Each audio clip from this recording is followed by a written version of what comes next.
बिस्मिल्लाहिर्रहमानिर्रहीम। अस्सलाम वालेकुम। हम कर रहे हैं exercise number 3.1 question number 2। Right each of the following set in tabular form. हमने इन सेट्स को इस शक्ल में लिखना है।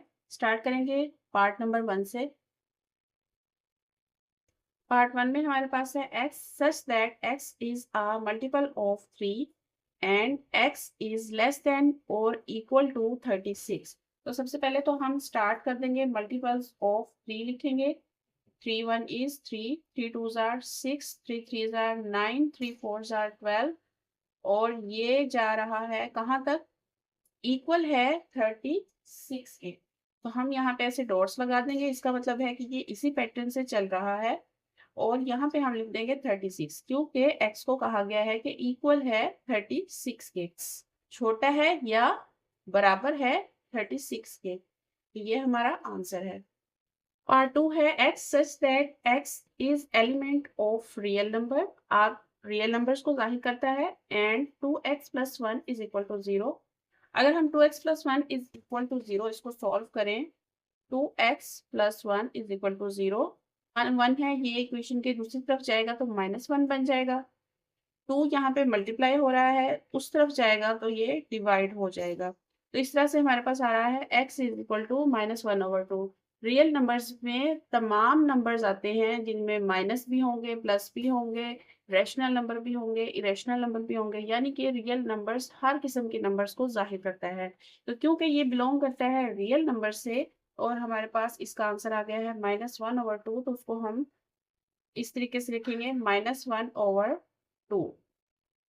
ये हमारा आंसर है। पार्ट 3 में देखें, x such that x is element of p।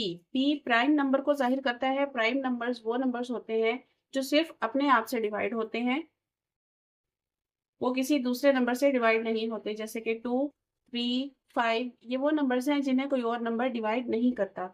तो हमें ये कहा जा रहा है कि x जो है वो प्राइम नंबर से बिलोंग करता है और इज लेस देन 12। x 12 से छोटा है। तो इसका मतलब ये है कि हमने x 12 से जो छोटे प्राइम नंबर है वो हमने इस सेट में लिखते हैं। सबसे पहले लिख लें 2, उसके बाद 3, उसके बाद 5, फिर 7 और उसके बाद आएगा 11। हमने 12 से छोटे प्राइम नंबर लिखने हैं तो यहीं पे हम इस सेट को एंड कर देंगे। यही हमारा आंसर। पार्ट नंबर 4 में हमें कहा जा रहा है कि x such that x is a divisor of 128। x जो है वो सब के सब जो भी नंबर्स होंगे, जो भी एलिमेंट्स होंगे इस सेट के, वो 128 को डिवाइड करेंगे। तो इसको सिंपली सॉल्व करने का तरीका ये है कि ऐसे 128 लिख लें और उसको फैक्टराइज कर लें। इसको हम 2 से डिवाइड कर लेंगे।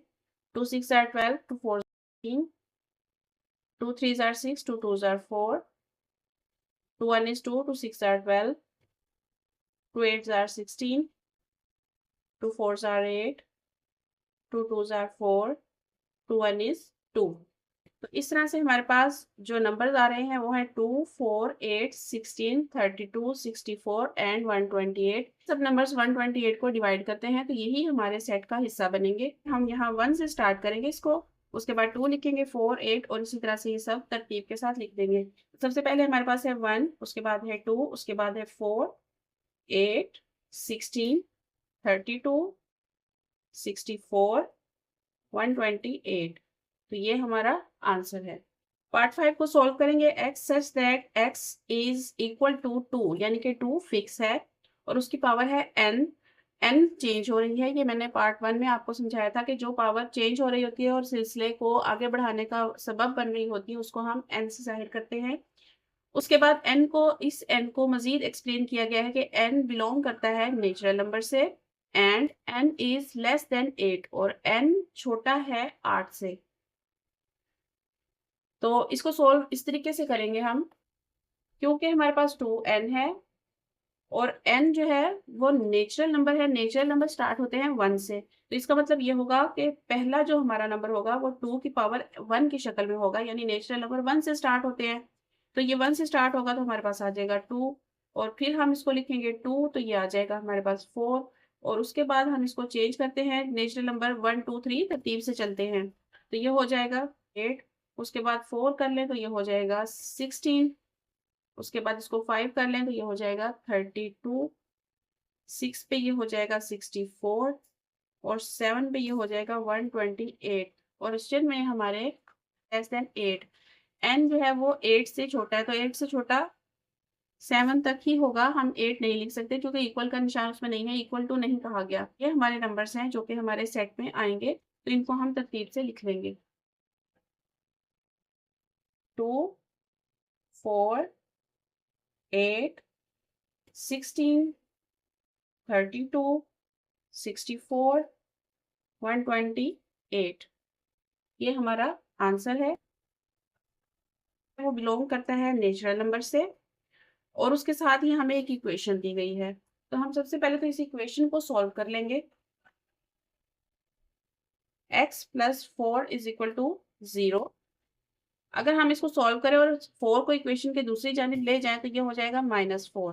अब क्योंकि हमें कहा जा रहा है कि x बिलोंग करता है नेचुरल नंबर से, अब नेचुरल नंबर में माइनस नंबर्स तो नहीं होते, उसमें सारे पॉजिटिव नंबर होते हैं। जैसे कि ये देखिए, natural number, the set of natural number, उसको इस तरीके से जाहिर किया जाता है और उसमें कोई भी नेगेटिव एलिमेंट्स नहीं होते, क्योंकि इसका आंसर हमारे पास -4 आया है और वो नेचुरल नंबर का हिस्सा नहीं है, तो इसलिए इसको हम लिखेंगे empty set. Part 7, x such that x is element of natural number and x is equal to x। अब यहाँ पे हमें कहा जा रहा है कि x जो है वो बिलोंग कर रहा है नेचुरल नंबर से। नेचुरल नंबर स्टार्ट होते हैं 1 से, तो हम इसको इस तरीके से लिखेंगे 1 2 3। नेक्स्ट हमें कहा जा रहा है कि x is equal to x, x जो है वो इक्वल है x के। अब ये जितने भी नंबर्स हैं नेचुरल नंबर के, इनको हम x फर्ज कर रहे हैं यहाँ पे।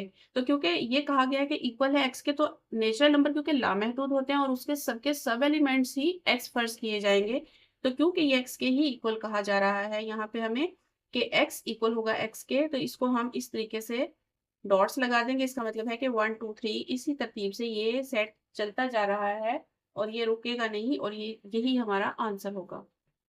पार्ट नंबर 8 में भी हमें इक्वेशन दी गई है और हमें ये बताया गया है कि x बिलोंग करता है z से।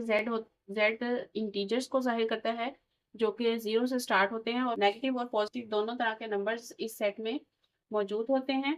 तो सबसे पहले हम इक्वेशन को सॉल्व करेंगे। जो ये इक्वेशन हमें दी गई है इसको हम इधर ही सॉल्व करें। अगर 3x plus 1 is equal to 0, 3x 1 को हम इक्वेशन की दूसरी तरफ ले जाएं तो ये यहाँ जाके माइनस हो जाएगा। x इज इक्वल टू -1/3, 3 यहाँ पे मल्टीप्लाई हो रहा है, इक्वेशन के दूसरी तरफ गया तो ये डिवाइड हो गया। अब हमारे पास आया है -1/3। z होता है द सेट ऑफ इंटीजर्स जो कि 0 से स्टार्ट होता है, उसमें नेगेटिव और पॉजिटिव दोनों तरह के नंबर्स होते हैं और वो लामहदूद होता है, लेकिन उसमें p/q की फॉर्म में नंबर्स नहीं होते। तो अब यहाँ पे देखें, यहाँ पे कोई भी p/q की फॉर्म में नंबर्स नहीं है, जबकि हमारा जो आंसर है वो आया है p/q की फॉर्म में। इसका मतलब ये हुआ कि ये बिलोंग नहीं कर रहा z से, तो इसका मतलब ये है कि हमने इसको लिखना है खाली। जो हमारा आंसर आएगा वो अगर दिए गए सेट से बिलोंग नहीं कर रहा तो उसको हम खाली सेट लिखेंगे। तो ये इस तरह से ये हमारा आंसर है।